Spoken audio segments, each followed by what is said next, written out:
안녕하세요. 네, 반갑습니다. 네, 저희 낭송하는 저녁에 찾아오신 것을 너무 축하드리고요. 제가 처음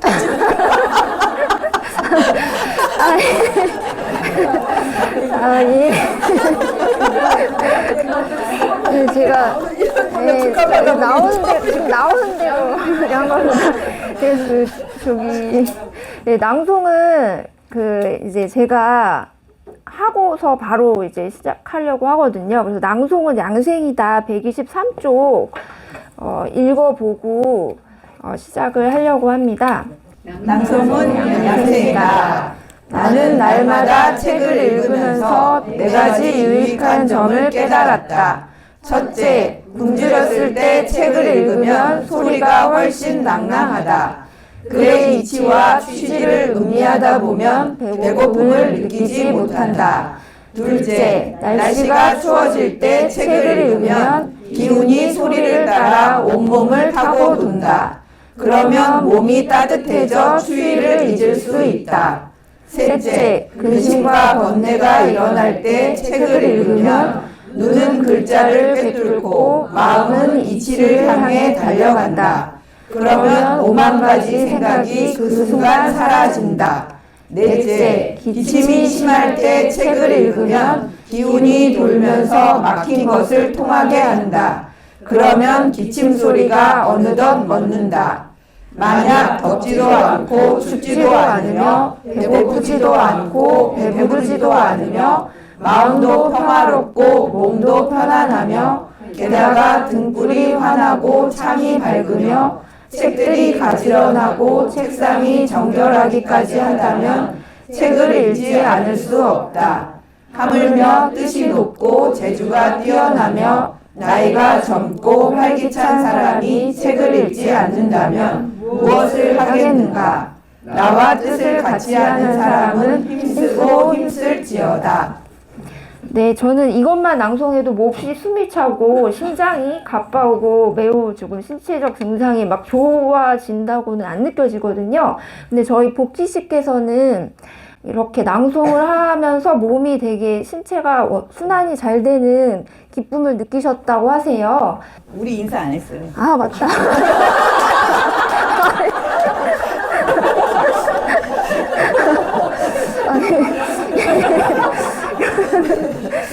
저희는 낭송 18세기 소품문을 플러스 지산씨이고요. 네, 복희 씨입니다. 네. 그리고 선생님 가장 이제 기본적으로 저희가 소품문에 대해서 좀 이 단어가 또 자체가 생소하고 해서 그 부분 여쭤보고 싶은데 소품문은 무엇이고 또 이 소품문하고 이제 고문이 이제 차이가 있는 거잖아요. 그래서 이 소품문과 고문의 차이는 무엇이며 또 정조는 왜 그렇게 문체에 집착을 했는지 좀 말씀 좀 부탁드릴게요. 예, 그 18세기 소품문이라고 했을 때 이 소품문은 그러니까 이게 원래 있었던 그러니까 명나라 말기하고 청나라 초기에 일군의 그 문인들이 썼던 짧은 분량의 작품이에요. 그러니까 그런 식의 형식이거든요. 그래서 그 명말 청초에 청원 소품이라고 얘기를 했었어요. 그러니까 맑은 말, 깨끗한 말로 쓰여진 짧은 분량의 글이다. 그러니까 이게 왜 나왔냐 하면 이제 우리가 고문이라고 하면은 옛고자 그럴 문자거든요. 그래서 옛고자 그럴문 그 고문이라고 하는 거는 사실 당나라 때 여러분 한유라는 문장가를 들어보셨죠? 그래서 그 당나라 때 한유가 사실은 고문 운동가예요. 그러니까 어떤 새로운 글은 기존의 어떤 글쓰기에 대한 어떤 일종의 반기를 들면서 일어나는 거거든요. 그러니까 그 기존 글쓰기가 굉장히 그 권위화되고 권력화될 때, 그리고 사실은 그렇게 되면서 권력을 이 글을 씀으로 해서 권력을 재생산할 때, 이럴 때 새로운 글쓰기가 늘 등장하는 것 같아요. 그럴 때 고문도 사실은 그 이전에 귀족들의 글쓰기가 있었어요. 그래서 그 귀족들의 글쓰기는 자기들만 공유하는 글쓰기였거든요. 그리고 그 굉장히 전고가 많아가지고 지식을 굉장히 많이 가진 사람만이 할 수 있는 글쓰기예요. 그 형식이 딱 정해져 있고. 그래서 그 사륙 변려문이라고 하는 것에 대한 어떤 일종의 대항으로서 등장한 게 바로 고문이라는 글쓰기거든요. 그래서 형식에 구애받지 않으면서 내용을 이제 우리가 그 육아의 어떤 도라고 하는 것이 있어요. 이때 뭐 육아의 도가 주류 어떤 사상은 아니었거든요. 그래서 육아의 어떤 도를 살리는 그런 글쓰기 해가지고 우리가 선진 양안 시대의 문장들을 우리가 고문이라고 하거든요. 그래서 그런 정신을 쫓아서 우리도 글을 쓰겠다. 이렇게 해가지고 나온 글들이에요. 매우 진솔한 글쓰기. 그런데 이것이 이제 무대에 걸쳐서 고문을 쓰게 되거든요. 그러면서 그 명나라 말기 이때가 또 의고문파라고 해가지고 고문을 모방하는 쫓는 그런 글쓰기가 굉장히 유행을 했어요. 근데 이게 사회가 굉장히 승인하는 글쓰기거든요. 그래서 과거 문장을 쓸 때도 고문으로 쓰고 우리가 높은 자리 벼슬에 가려도 고문을 써야 돼요. 그러니까 이게 주류의 글쓰기인 거예요. 근데 이렇게 주류의 글쓰기에 반기를 들은 일군의 이 문장가들이 등장을 하거든요. 여러분들이 그 양명자파라고 해가지고 이타고라고 들어보셨죠? 이타고, 분서의 이타고, 그 다음에 그에게서 배웠던 제자인 원갱도 이런 문인들이 있어요. 근데 이런 문인들이 고문에 대해서 이제 우리는 좀 편안한 글쓰기, 그리고 이게 소품이라고 하는 게 굉장히 자잘한 거잖아요. 미미한 일상. 그러니까 거대 담론이 아니라, 거대한 어떤 진리가 아니라, 그리고 누가 주어진 어떤 법칙이라든가 그런 어떤 형식에 의해서 만들어진 글쓰기가 아니라 자유롭게 글을 쓰고 싶다예요. 그래서 우리 주변에 보이는 일상이 있잖아. 이 미미한 어떤 일상에 등장하는, 그리고 우리가 그들한테 눈길을 주면서 어머, 이들에게도 굉장히 오묘하게 지극한 이치가 있구나. 이걸 깨달았을 때 그걸 글로 쓰는 거거든요. 그러니까 우리 주변에서 일어나고 있는, 그러니까 거대의 어떤 그 관념이 아니라 정말 내 주변에서 일어나고 있는 아주 소소한 일상들이 정말 거기에 위대한 어떤 이치가 담겨져 있다라고 하는 거. 그래서 아주 미미한 자기 하찮은, 그래서 우리가 소품을 말할 때는 자잘한 이런 말을 많이 써요. 그러니까 이들은 사실은 이 자잘한 것들이 얼마나 소중한 것인가. 그러니까 우리가 아까 청원이라고 말씀드렸잖아요. 청원이 깨끗한 말인 거거든요. 어디에 대항하는 깨끗한 것일까요? 탁한, 속세, 세속. 그러니까 탁한 세속이라고 하는 것은 우리가 아주 높은 벼슬을 구하고 부를 구하고 명예를 구하고 다 그렇게 하기 위해서 어떤 천편일률적인 재생하는 글쓰기를 쓰고 있다는 사실, 이것에 이제 반기를 들면서 나타난 거거든요. 그래서 지금 즉각적으로 일어나는 우리의 감정, 그리고 내가 딱 마주쳤을 때 그 마주친 그 대상의 어떤 그 지극한 어떤 이치, 그리고 아주 다른 면모, 그러니까 보이지 않았던 거잖아요. 그동안은 존재하지 않았던 것을 이들은 존재하게 하는 거예요. 그러니까 그동안은 우리가 있었지만 있는지도 몰랐던 것들, 그런 것에 어떤 발언권을 주는 행위라고 할까요? 그러면서 굉장히 아름답게, 진짜, 그리고 깨끗하게, 그리고 초탈한 어떤 이렇게 초탈했다 그러면 또 은거하는 것 같은데 그건 아니에요, 여러분. 그래서 진짜 우리가 주변에 있는 이것 하나하나에 관심을 가진, 아까 말한 공감과 배려. 그러니까 우리는 주변의 일상을 다 놓치잖아요. 근데 그런 일상 하나하나를 안 놓치면서 내가 지금 어떻게 살아가고 있는지 이런 것들을 진솔하게 쓰는 글쓰기가 바로 소품문이에요. 그러니까 짧은 분량이지만 사실은 뭘까요? 저는 제가 요번에 이렇게 다시 읽어보니까 소품문이 뭔가 이들이 탈주를 하고 있구나. 그러니까 기존에 귀중하다는 것, 가치롭다는 것으로부터 탈주해서 정말 나한테 귀한 게 무엇일까? 나한테 소중한 게 무엇일까? 이걸 다시 보는 어떤 작업, 그걸 통해서 나를 드러내는 어떤 글쓰기, 그게 소품문이로구나 라고 생각을 했거든요. 그런데 우리 조선에 와서도 16세기에는 고문이 굉장히 유행을 했어요. 17세기, 18세기까지. 그래서 18세기 이르러서 일군의, 지금 여기 말한 이용유, 이덕무, 박제가, 이런 일군의 문장가들이 이제 여기서도 기존의 어떤 고문은 사실은 권력지향적인 사람들이 쓰는 거잖아요. 그러니까 우리가 이제 조금 그걸 이렇게 좁게 보자면 권력지향적인 사회에서 승인을 받으려고 하는 그리고 우리가 주어진 어떤 명령에 승인하는 그런 어떤 사람들이 쓰는 글쓰기. 처음에는 그러지 않았지만 이게 건의가 되는 그 순간부터 그렇게 쓰여지는 거예요. 그래서 이런 글을 계속해서 쓰다 보니까 어떤 느낌이 들까요? 우리가 번태로워지거든요. 이 글쓰기에 지루해져요. 그래서 이런 글쓰기는 앵무새가 재생하는 글쓰기랑 똑같다. 그러니까 우리가 녹음기 틀어놓고 계속 재생하는 방식의 글쓰기가 아닌가? 그러니까 전혀 자유로움이 없는 거예요. 그리고 거기에는 진짜 내가 들어가 있지 않은 거죠.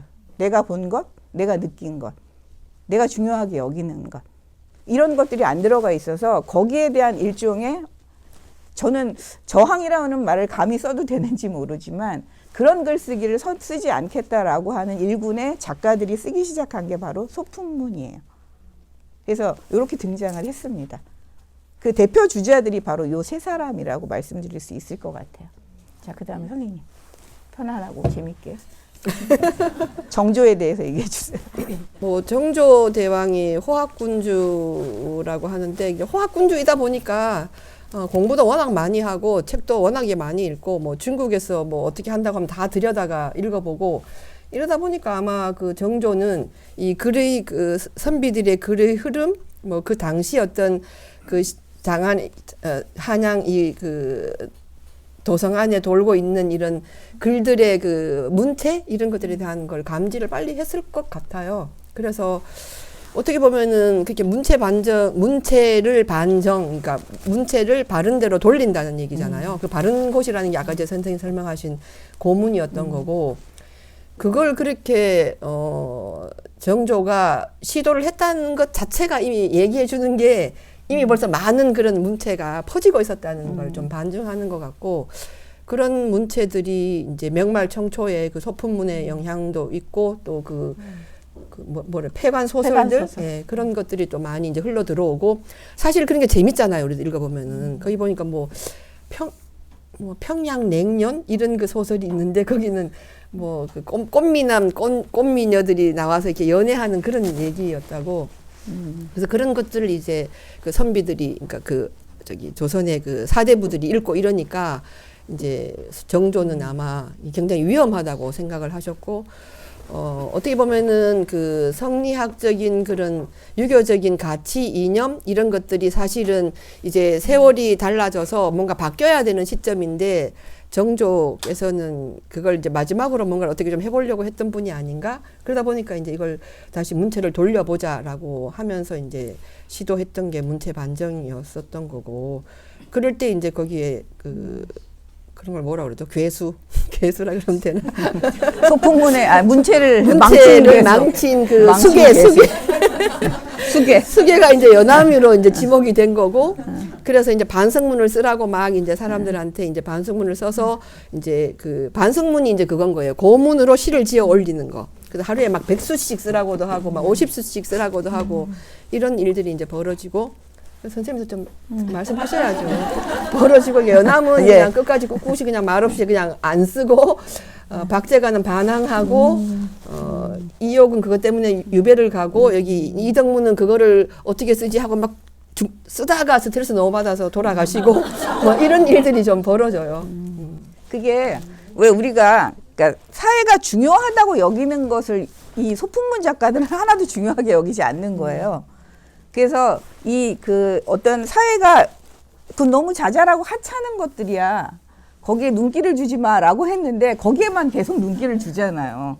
그러면은 이 하찮은 것들이 사실은 이 굉장히 중요하고 권위라고 내세우고 있는 어떤 제도라든가 아니면 어떤 가치라든가 아니면 이들이 말하는 어떤 명령 체계라든가 이런 거를 다 하찮게 보이게 만드는. 그러니까 사실은 자잘한 것이 되게 조그매서 미세해가지고 아무것도 안 할 것 같지만 되게 쓸모없어 보이지만 사실은 그 쓸모없음이 계속 이들은 쓸모있다고 계속 쓰고 있는 거거든요. 되게 웃기게. 억지로 그렇게 하는 건 아닌 것 같아요. 일부러 한 건 아니에요. 선생님. 왜냐하면 이미 벌써 자기들은 벼슬을 할 일도 없고 과거에 나갈 일도 없고 과거를 볼 일도 없는데. 조금 있다가 얘기하려고 했는데. 아, 그래요?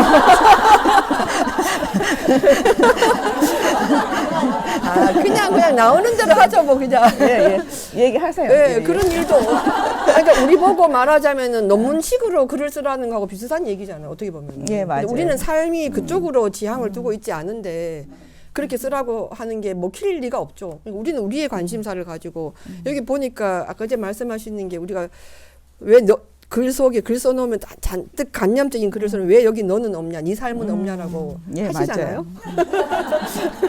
누가? 곰쌤이. 그러니까 그거랑 뭐 비슷한 상황인 것 같고 삶이 달라졌는데 글이 안 달라질 수가 없죠. 지식인들이 글쓰기를 할 때. 그런 일 때문에 이제 이 벌어진 일들이라고 생각이 들고 아마 그런 어떤 시대의 상황이 이런 걸 만들어냈고 정조는 끝까지 어떻게 해보려고 문체 반정을 시도했지만 실패했다고 보고 실패할 수밖에 없죠 사실은. 근데 정조가 진짜 똑똑한 왕이잖아요. 책도 많이 읽고 공부를 엄청나게 많이 해서 사실은 서학도 그 위험하지만 위험한 것, 문체에서도 위험한 것을 감지한 거거든요. 아, 이 자잘한 것들이 뭔가를 흔들고 있어. 그러니까 사람들의 마음을 막 흔들고 있는 거잖아요. 그리고 이건 되게 재미없거든요. 그러니까 사람이 이건 너무 재미없어서 재밌는 쪽으로 막 가고 있는 거예요. 이 재미있는 쪽으로 가게 되면 의식도 그렇게 따라가게 되니까 뭔가 달라지는 거예요. 내 몸가짐이라든가 어떤 삶의 어떤 뭔가 지향하는 거라든가 이런 것들이 달라지니까 저는 거기서 굉장히 위험함을 감지했던 것 같아요. 그래서 문체 반정, 바르게 돌린다, 문체를. 그래서 굉장히 엄숙하게 나왔지만 아까 말한 것처럼 그 반성문을 쓰라고 했던 박제가는 사실은 반성문이 아니라 반항문을 썼어요. 왕한테 올릴 때. 그래서 맛이 하나가 아니다. 그 읽어보는 건 어떨까요? 읽어볼까요? 박제가를 잘 알 수 있는 박제가를 맞아요. 소개를 따로 할 필요가 없이 그래야 그걸 되겠네요. 보면은 네네. 좀 박제가를 알 수 있어서 아, 거기 문장의 도는 하나가 아니다. 네. 254쪽입니다. 하나가 아니다. 배움을 다하지 못한 것은 신의 허물입니다. 하지만 천성이 다른 사람과 같지 않은 것은 신의 허물이 아닙니다. 이를 음식에 비유해 보겠습니다. 제사상에 놓인 위치로 말한다면 기장이 앞자리에 놓이고 국가포는 뒤에 놓입니다. 맛으로 말한다면 소금에서 짠맛을 가져오고 매실에서 신맛을 취하며 겨자에서 매운맛을 가져오고 찻잎에서 쓴맛을 취합니다. 이제 이들이 짜지 않고 시지 않고 맵지 않고 쓰지 않다면 소금, 매실, 겨자, 찻잎을 탓하는 것이 마땅합니다. 그렇지만 소금, 매실, 겨자, 찻잎을 나무라면서 너는 어찌 기장과 비슷하지 않은가 라고 하거나 국가포에게 너는 왜 앞자리에 있지 않느냐라고 말한다면 지적을 당한 것들은 참모습을 잃게 되고 천하의 맛을 내는 원재료는 사라질 것입니다. 예, 여기까지. 그리고 그 쌤들의 말씀을 들어보니 그러니까 이용우, 이덕무, 박제가 세 분들이 공통적으로 이제 나의 일상, 뭐 하찮고 자질구레한 일상들이나 주변의 모든 사물을 관찰하는 힘이 굉장히 대단하시고 자기 자신의 언어로 또 입체적으로 표현을 하고 계신데요. 이거는 이제 자기 일상과 현장을 생생하게 잘 포착해 내시는 힘이 굉장히 강한 것 같거든요. 그래서 저희가 연구실에서 하고 있는 글쓰기로 수련하는 그런 거랑 맥락을 같이 하는 것 같은데, 그렇다면 저희도 이제 글을 쓸 때 정밀하게 관찰하는 이런 힘들을 특별히 뭐 키울 수 있는 어떤 방법이 있을까요? 근데 그게 관찰이라는 건 눈으로 보는 자세히 살피는 거잖아요. 보고 그러려면 거기 그냥 관심이 그쪽에 있어야 되고 일단 관심이 그쪽으로 가야 되는 거 아닌가? 여기 이제 뭐 이동무나 이홍유나 뭐 박제가 이런 분들은 박제가는 이제 그 굉장히 그 개혁이나 이런 데 관심이 많았고 서울로서의 울분에 찬 팔방미인이었거든 이분은. 그러다 보니까 이제 자기의 울분과 이 조선 거기에서 답답함과 조선의 이 답답한 어떤 상황, 청나라에 한번 갔다 오니까 그 청나라의 문명의 발전된 모습 이런 것들이 굉장히 그 확 트인 어떤 걸 줬고, 그리고 또 자기 또 중국 가니까 굉장히 이분이 또 중국어 잘하고 해서 거기 가서 마당발로 막 세상이 넓은 데서 막 마음대로 활동하다 보니까 그런 데 관심이 가고, 그래서 이분은 주로 여기에 소품문을 쓰셨지만 그 어떤 조선의 그 어떤 답답한 부분, 또 청나라에서 배울 부분 이런 걸 굉장히 상세하게 기록해서 뭔가를 하거든요. 그러니까 그런 식으로 자기의 관심사, 자기의 삶이 어디에 중심에 놓여 있는지 그걸 가지고 한 것 같고, 그러다 보니까 자연스럽게 소개를 하게 되네요. 그렇죠. 이분들을 소개를 안 해서 좀 소개를 맞아요. 할게요. 네. 박제가 이덕무를 먼저 소개를 할게요. 먼저 하세요. 박제가와 이덕무는 한 나이 차이가 좀 있어요. 이덕무가 좀 나이가 한 8, 9살 차이 정도 나고 박제가가 좀 더 아래고 이런데 굉장히 친한 단짝이었어요. 근데 이 체구나 이런 거는 박제가는 굉장히 작고 당당하게, 그러니까 뭐라 그러지? 그걸 다부지게 생겼고, 이덕무는 약간 호리호리하고 키가 크고 굉장히 미남으로 생겼다고. 50세가 넘어도 머리가 안 휘어졌다고 나오더라고요. 그렇게 폐가 안 좋았는데. 그래서 네? 53세에 돌아가셨어요. 그러니까 돌아가실 무렵까지 머리가 안 쉬었다고 이렇게 나와서 좀 뜻밖이었죠. 굉장히 병약하신 분이었는데. 엄청 병약. 박제가는 굉장히 다부지고 체력도 강하고, 근데 이덕무는 굉장히 허약하고 가난하고, 그러다 보니까 이제 활동 그 범위라든가 이렇게 넓진 않았어요. 교류하는 그 관계도 폭이 안 넓었고, 그래서 이제 이덕무의 관심사는 주로 여기 보면 나오지만 책을 주로 읽고, 거기서 이제 뭔가를 자기가 그 책을 베끼고 읽고 하는데 책을 한 2만 권쯤 읽었다고 나오더라고요, 평생. 그리고 베껴 쓴 책도 수백 권이 되는 거고, 뭐 어디를 갈 때도 안 가져간 데가 없대요. 책이라는 배를 타도 책을 보고 붓이랑 다 들고 다니면서 메모하고. 그래서 이분은 써놓은 게 청장관 전서라고 12권인데 정말 5만 가지를 다 써놨어요, 거기에.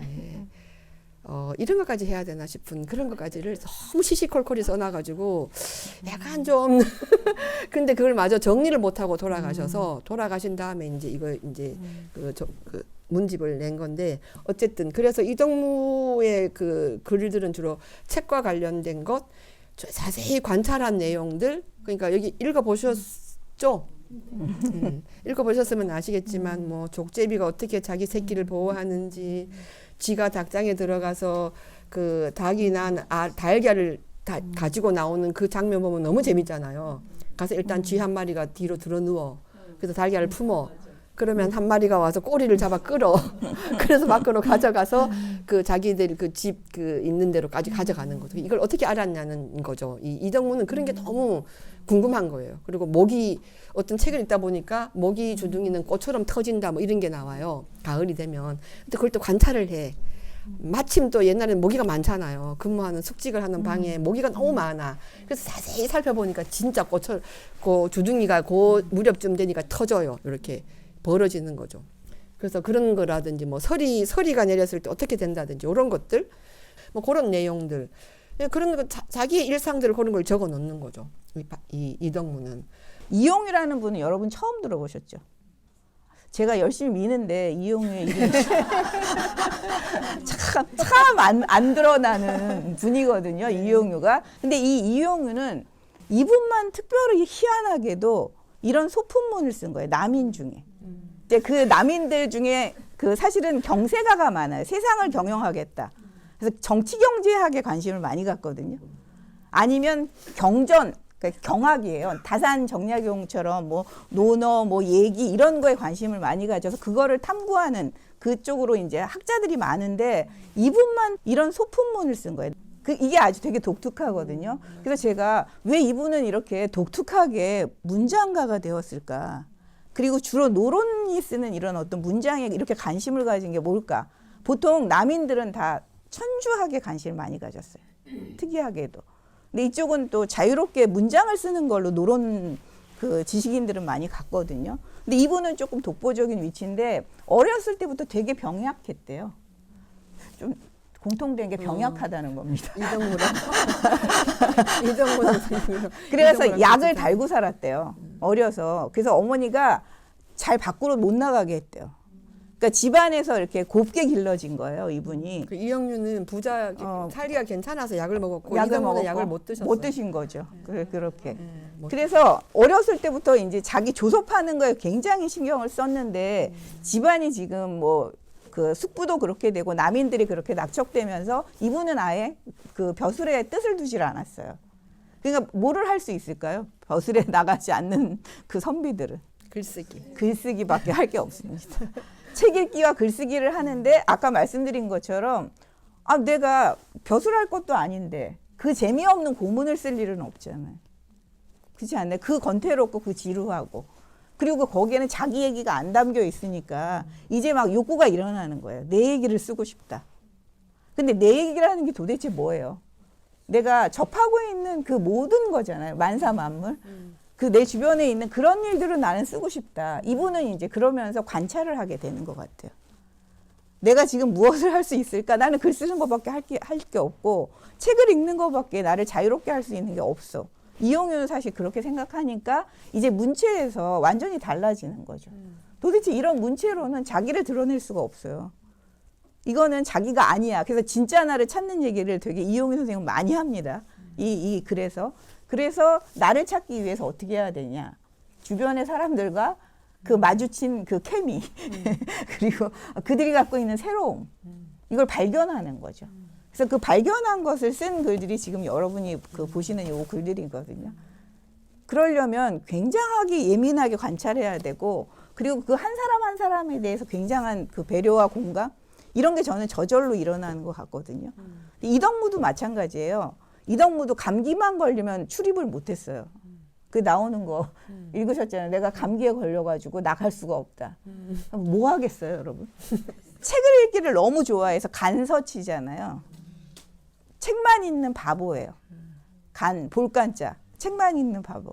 그래서 책을 보고 매번 필사를 해요. 그러니까 가난하니까 책을 살 수가 없잖아요.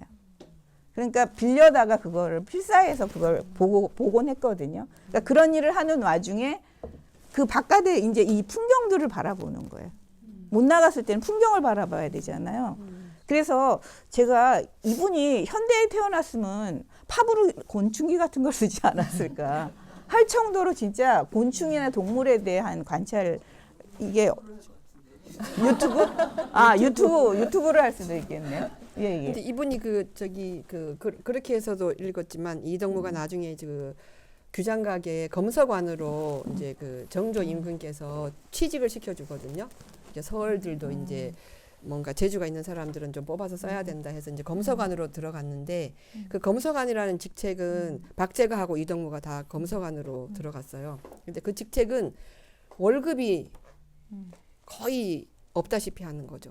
예, 그래서 겸직을 하게 했더라고요. 그러니까 아까 족제비 얘기나 뭐 모기 주둥이 이런 것도 다 겸직을 하면서 숙직 서면서 이렇게 관찰하고 그 근무하면서 했던 관찰이더라고요. 그러니까 바빴죠, 사실. 그러니까 조용해서 한 게 아니고 선생님 말씀처럼 한가해서 한 게 아니라 뒤에 가서 그 관찰한 일기들은 그렇게 이제 자기가 직장 다니면서 그렇게 그 관찰했던 내용들을 써놓은 거죠. 그렇죠. 투잡을 뛰었어요. 검서관도 하고 가서 이제 근무지가 같이 이제 겸해서 있었더라고요. 이게 아마 현감으로 나가기도 하고 뭐 그랬으니까 현감 시절에 이제 관찰하기도 하고 그래서 그 이덕무의 글을 보면 오묘한 이치라는 말을 되게 많이 써요. 그 지극히 오묘한 이치라는 말을 그게 이번에 제가 또 다시 읽으면서 되게 들어오던데요. 요 한 그 사물마다 어떤 사건마다 거기엔 다 오묘한 이치가 있다. 근데 그게 계속 변하잖아요. 시시때때로 변하잖아요. 그래서 나하고 마주치는 그 순간에 탁 드러나는 어떤 이치. 요걸 탁 보는 거죠. 그래서 아까 그 8월의 모기 얘기했잖아요. 8월의 모기 주둥이는 이렇게 나팔꽃처럼 이렇게 번져 있는데 그걸 책에서만 본 거예요, 이 사람이. 근데 자기가 시력이 되게 좋은 거죠. 그걸 눈병은 많이 났다고 해요. 눈병은 많이 났는데 시력이 엄청나게 네, 좋았는데 자기가 8월에 모기를 봤더니 진짜 이렇게 펴져 있는 거예요. 그래서 책에 있는 것을 확인했다 이런 말이 나오거든요. 네. 그러니까 이분이 또 고증 옛날 그 청시대 고증학이 또 발달했으니까 청대에 이분이 또 그 고증이라면 아까 제가 말씀드렸잖아요. 시시콜콜한 걸 다 그렇게 기록해서 고증하고 했었다고. 그런 분이 이덕무고 아마 그렇게 이 소품문 형식으로 자기 일상을 거기 그대로 담아놨기 때문에 우리가 이 책을 읽어보면은 좀 다는 아니지만 약간 이렇게 캐릭터가 좀 그려지지 않나요? 약간 이 글을 읽어보면 아닌가? 캐릭터가 다르잖아요. 박제가는 약간 좀 뭔가 기질이 센 것 같지 않아요? 말하는 것도 그렇고 그 글의 종류나 주제도 그렇고. 근데 사실 박제가는 시를 되게 많이 썼어요. 시를 정유각집이라고 그 문집이 3권인데 2권 이상이 다 시로 되어 있고 그 친구들하고 이렇게 논 거 그 자기들 둘레 보니까 지금으로 박제가는 보면 지금 일지로쯤에 살았던 것 같고 나머지는 인사동 쪽에 다 좀 몰려 살아서 박제가가 일지로에서 인사동 쪽으로 가면 그냥 집에도 안 오고 한 달씩 그냥 친구들 집에 다니면서 시 짓고 서로 그렇게 했던. 그래서 이분들의 우정이 또 대단하시잖아요. 그래서 우정을 나누는데 심지어는 뭐 10년 동안 뽕나무를 심고 1년 동안 누에를 쳐서 오색실을 물들일 거라면서 이제 정성을 들여서 이렇게 우정을 키워 나가시는데 이들의 우정이 또 잘 드러난 부분이 있어서 54쪽 한번 되게 아름다운 그 구절이더라고요. 2-5 마음으로 그리는 집인데요. 이거 다 같이 한번 낭송하고 이야기 나누겠습니다. 마음으로 그리는 집. 나는 일찍이 이런 상상을 한 적이 있다. 깊은 산속이나 사람과 절연된 골짜기일 필요는 없다. 도성 안에 구석지고 고요한 곳을 골라 벽한 집을 짓는다. 방 안에는 검은고와 서책과 술동이와 바둑판을 놓는다. 돌로 담을 쌓고 약간의 땅을 개간하여 울긋불긋 아름다운 나무를 심어 새들을 오게 한다. 그 나머지는 밭을 만들어 채소를 심고 그것을 캐어 술 안주를 장만한다. 콩 넝쿨과 포도 넝쿨을 우거지게 하여 서늘한 그늘을 맛본다. 처마 앞에는 줄지어 꽃을 심고 돌을 늘어놓는다. 꽃은 구하기 어려운 것은 심지 않고 사시사철 번갈아 피어나는 꽃을 심겠다. 돌은 가져오기 어려운 것을 구하지 않고 작으면서 야위어 뼈대가 드러난 돌을 구할 것이다. 뜻이 맞는 친구를 이웃으로 삼아 함께 집을 짓고 그 규모나 모양을 서로 어울리게 한다. 대나무를 엮어 사리문을 만들어 자유롭게 오가되 나간에 서서 이웃을 부르면 말이 끝나기도 전에 벌써 그의 신이 성돌에 놓인다. 비바람이 심하게 몰아쳐도 서로 왕래하기를 그치지 않는다. 이와 같이 여유롭게 논이며 늙어간다. 이제 우연히 구곡동에 들어가서 서씨와 영씨가 사는 곳을 보니 완연히 마음으로 그리던 그곳이었다. 마침내 글로 옮겨 기문으로 삼는다. 네, 여기에서 그 이웃을 부르면 말이 끝나기도 전에 벌써 그의 신이 섬돌에 놓였다고 하잖아요. 그래서 이게 진짜 뭐 말을 하지 않아도 마음이 통하니까 이렇게 다 바로 이제 알고 이렇게 마음 뜻이 통하는 것 같아요. 그런데 저는 그 이분들의 우정이 이렇게 정말 찐할 수가 있었던 이유가 그 관찰 때문인 것 같다고 생각을 했거든요. 왜냐하면 저는 이제 관찰을 하긴 하는데 주로 이제 단점을 좀 이렇게 저도 새로운 걸 발견하고 하긴 하는데 항상 새로운 단점을 발견하고 뭔가 이 방향성이 되게 이분들하고 저의 가장 큰 차이점이 이분들은 되게 자애로운 관찰을 하고 그래서 저는 굉장히 무자비한 관찰이 되는 적이 많아서 그래서 제가 조금 어떻게 이런 관찰을 예를 들면은 본인이에요? 제가 남의 단점을 관찰하는 거요? 그러니까 저는 처음에는 잘 모르겠는데 이렇게 지내다가 보면은 한번 어떤 단점이 눈에 띄기 시작하면 꼬리에 꼬리를 물고 계속 그 사람을 추적해서 뭐가 단점이 사람이 있다고 치고. 네네. A라고 치고요.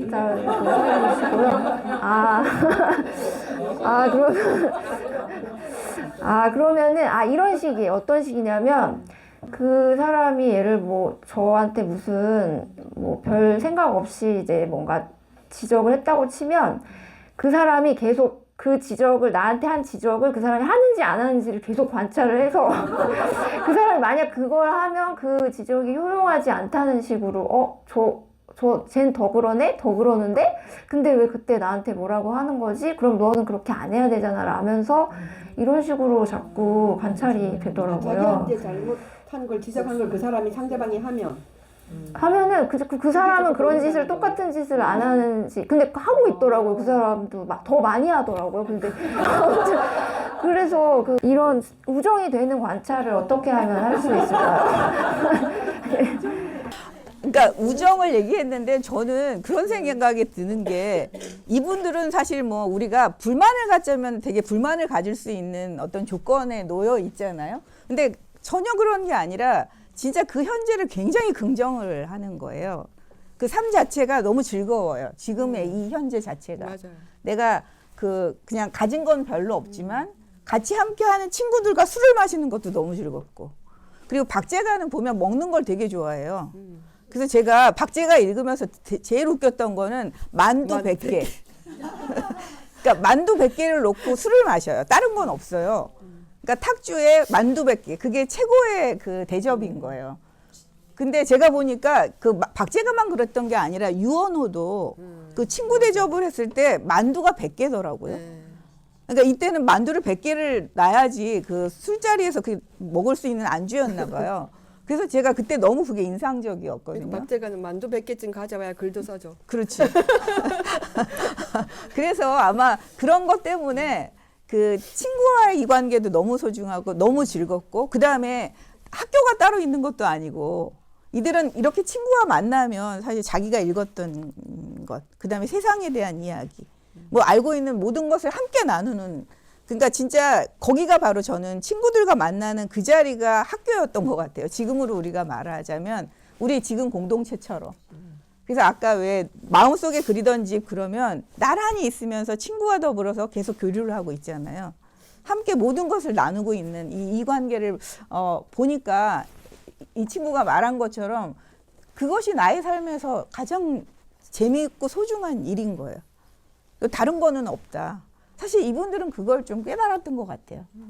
다른 거는 뭐가 더 즐거운 일이 있으랴. 삶에서 더 무엇이 있을 수 있을까라고 하는 거 이걸 조금 느끼신 게 아닌가 싶거든요. 그럴 때 내 옆자리에 있는 사람들이 너무 소중하잖아요.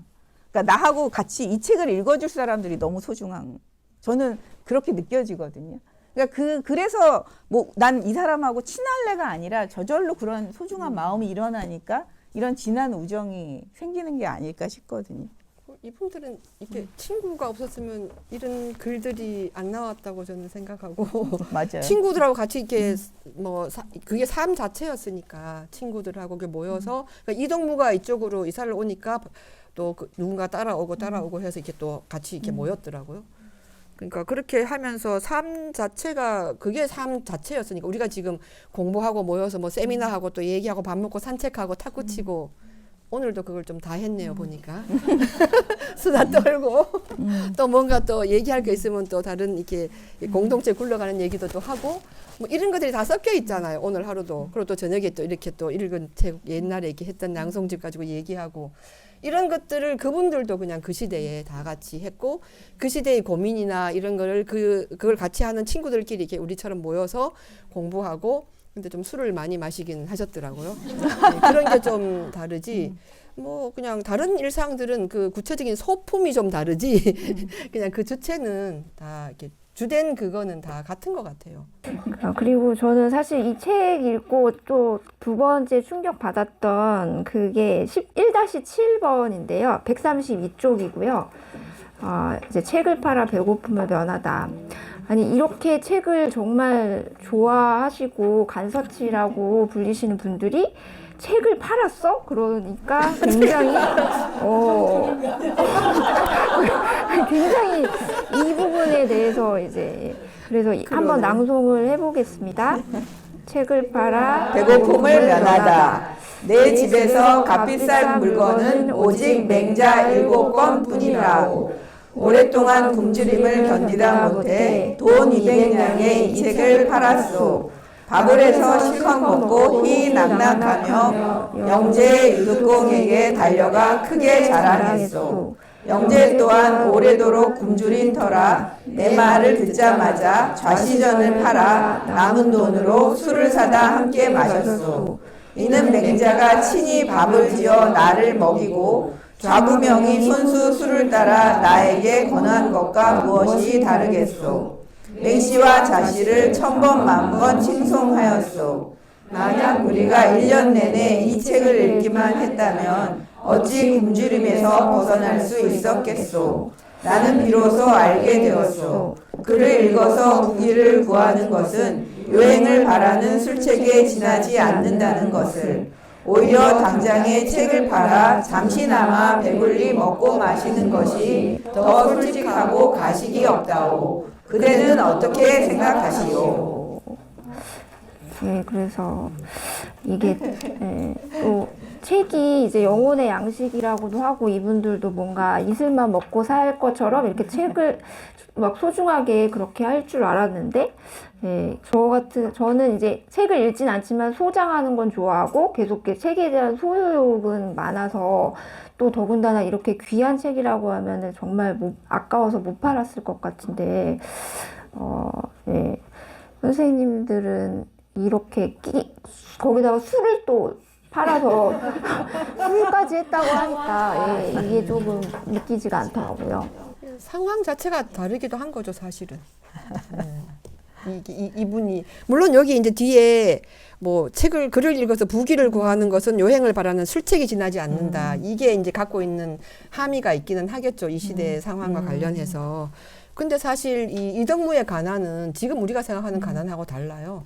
그러니까 이틀 정도 굶는 거는 예사고, 박지원도 비슷한 상황들을 많이 겪었고, 그렇기 때문에 이제 이런 거를 우리가 이제 지금 우리의 시선으로 이걸 보는 건 좀 아닌 것 같고, 그래서 정말 가난했다는 걸 보여주는 것 같기도 하고, 그 시대의 어떤 그 과거나 이런 것, 책을 이제 그런 식으로 이렇게 대하고 하는 것에 대한 약간의 그 좀 비판, 이등보가 그렇게 비판을 하는 사람은 아닌데, 예, 뭐 그런 것도 조금은 있지 않을까. 그냥 이래서 그냥 책을 배고프면 책을 팔아서 먹는 것. 그 책이 이제 어쨌든 우리의 삶을 살찌우는 거고, 윤택한에 하는 거라면 배고플 때 책을 팔아서라도 먹는 게 책을 제대로 쓰는 책의 용법인 거죠. 지금 소장하는 건 아니잖아요. 아니죠. 그러니까 책이 마음의 양식이긴 한데 우리가 배도 좀 그치 몸도 양식도 진짜 양식이 돼줄 수 있는 게 또 책인데, 저는 이것도 읽으면서 이 친구는 어떻게 책을 팔아 이러면 고립될 것 같아요. 내가 어떻게 책을 팔아 막 이러면서 나는 선비로서 책을 팔 수 없어 그러면서 막 굶주리고 있어. 근데 그게 아니라 이게 되게 유머러스 하잖아요, 이 글 자체가. 그러니까 너무 굶주려가지고 너무 배고프니까 있는 거라고는 책밖에 없거든요. 제가 생각하기에 이덕무한테 가장 비싼 건 이 책이었을 것 같아요. 그러니까 근데 이 책을 팔아서 친구를 또 부른 거잖아요. 유득공이라는 친구를 불러서 같이 배를 채우고 거기다 술 한 잔을 먹었어. 이거야말로 저는 진짜 그 함께하는 찐 우정이라고 생각하는데, 근데 이 우정 속에는 또 굶주림에 대한, 혹은 책을 파는 것에 대한, 혹은 자기 처지에 대한 원망이란 이런 게 하나도 없잖아요. 선생님들이 이거 읽으면서 되게 불쌍해 이런 생각이 드세요? 저는 이거 읽으면서 웃음이 나지 한 번도 이덕무가 불쌍하다, 참 안 됐어, 왜 이렇게 가난하게 만든 거, 이런 생각이 진짜 조금도 안 들거든요. 아마도 이덕무 자신의 마음이 그랬을 것 같아요. 이러면서 진짜로 이게 마음의 양식도 되지만 우리 둘의 양식도 되는 거라고 이렇게 서로 농담할 수 있는 여기 그걸, 나오잖아요. 맹씨와 자씨가, 그러니까. 맹자가 밥을 지어 나를 먹이고 좌구명이 술을 따라서 줬다. 그리고 책을 판 게 이덕무만이 아니고, 그 이덕무의 다른 책 그걸 읽다 보면은 그 서상수라고 하는 분도 책 팔아가지고 이덕무의 집을 지어줬더라고요. 이덕무가 워낙 이게 가난해서 그러고 있으니까. 그러니까 이 책을 그런 식으로, 그러니까 뭐 책을 함부로 팔아라 이런 게 아니라, 함부로 팔았네 이런 게 아니라, 정말 필요하면 책을 팔아서 친구한테 진짜 필요한 걸 해주는 거, 그런 것들을 그냥 이분들은 그런 좀 트인 사고를 가지고 있었던 것 같아요. 그게 어떻게 보면 친구에 대한 뭐 관심, 우정 이런 게 있으면 그렇게 할 것 같아요.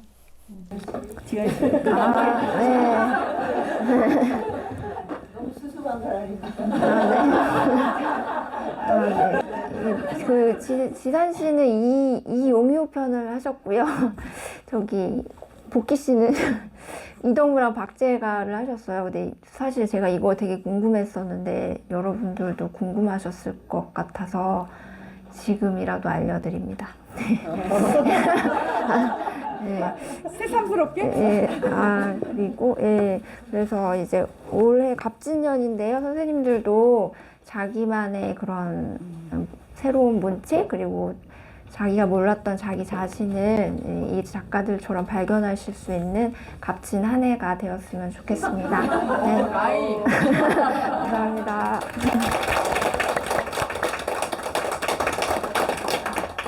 자체가는 정말 먹는 걸 좋아하니까 같이 반성문도 먹는 걸로 쓰잖아.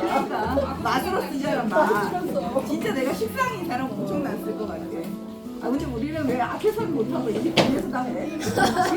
아니, 선생님 예약해서 생각해봤는데 왜 이게 처음보다 자연스럽게 안 나오는지 이게 앉는 이것 때문에 우리가 마주보고 앉았어야 돼. 왜 주문이 바꿔지나 되는데 이렇게 앉으니까 어떻게 말을 이렇게 주고받아? 그리고 내가 아까 우리